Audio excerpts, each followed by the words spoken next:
नीलांबरो नीलवपुः किरीटी रुद्रस्थितास्त्रकरो धनुष्मान् चतुर्भुजः सूर्यसुतः प्रसन्नः सदा मम स्याद्वरदः प्रशान्तः।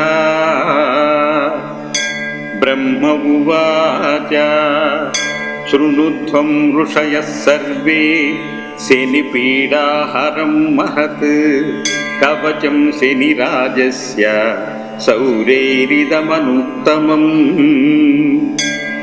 कवचं देवतावासं वज्रपञ्जरसङ्गकं शनैश्चरप्रीतिकरं सर्वसौभाग्यदायकम्।